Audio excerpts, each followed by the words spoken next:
নমস্কার, আমি মৌসুমি একরাশ ভালোবাসা দিয়ে আজকে ব্লগটা শুরু করলাম।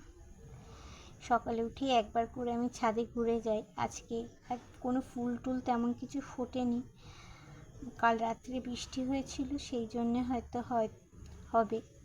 এসে একটু চা বসিয়ে দিলাম, চা একটু খেয়ে তারপরে আবার অন্য কাজে লাগবো।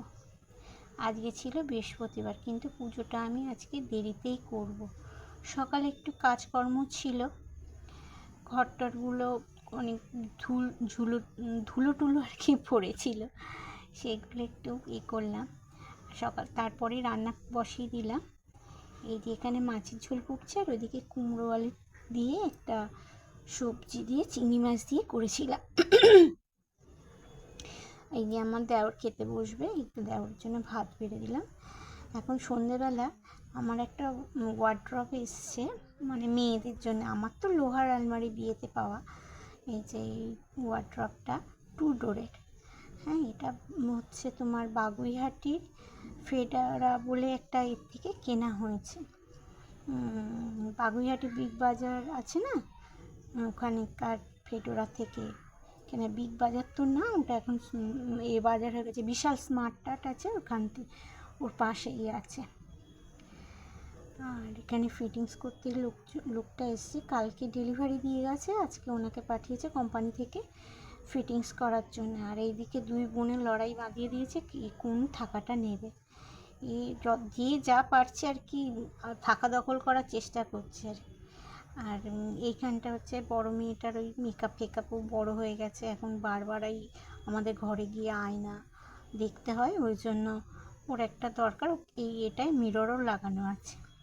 আর একটাও অ্যামাজন থেকে জিনিস এসছে, সেটা হচ্ছে আমার একটা মিনিমালিস্ট মুখের একটা মানে ডার্ক স্পট কমায়। এটা আমি বড় মেয়েটার মেখেছিলাম, আমার বড় মেয়েটা মাখে এটা। তো বললো, মা আমার মুখে তো ডার্ক স্পট নেই, ওর মুখটা দেখলাম অনেকটা মানে বেশ গ্লো করছে। বললাম তাহলে আমার একটা কিনে না। বলে তাহলে দাঁড়াও, আমি ইন্টারনেট দেখে বলছি তোমার কোনটা শ্যুট করবে। ও তাই এটা অনলাইন দিয়ে অ্যামাজন দিয়ে কিনে দিয়েছে। এই যে এটা 2 বার করে মাখতে হয়। এটা নিয়েছে হচ্ছে 249। মুখে মাখতে হয়, আর ক্রিম একটু মাখার পর একটু ক্রিম আর একটু সানস্ক্রিনও লাগাতে হয়। চলে আসলাম আজকে বৃহস্পতিবার পুজো করতে। আমাদের এখানে আমার বাড়িতে না ঘট পাতা হয় না, কারণ ছিল আগে লক্ষ্মী পুজোর বৃহস্পতিবারে ঘট টট ছিল। আমার দিদি শাশুড়ি যখন ছিল তখন পাতাটা তো আমার শাশুড়ির অত ঠাকুর দেবতার প্রতি না, উনি চাকরি করতেন, মানে আমি যখন বিয়ে এসেছি ওনার রিটায়ার করে গেছেন, পোস্টালে চাকরি করতেন।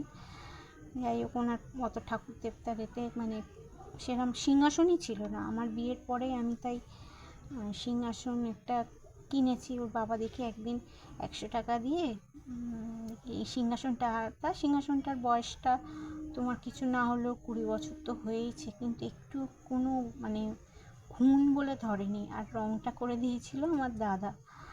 তো আমি বললাম হিন্দু ঘরে ঠাকুর থাকবে না, তা কখনো হয়, কেমন লাগে না। ওই জন্য সন্ধেবেলা ধূপ টুপও পড়তো না সেরমভাবে।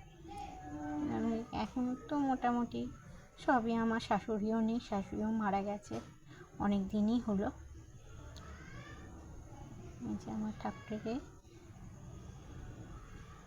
আচ্ছা, তোমরা কমেন্ট করে প্লিজ জানিও যে আমার ভিডিওটা তোমাদের কেমন লাগছে। তোমাদের একটা কমেন্টের কিন্তু অনেক ভ্যালু আমার কাছে,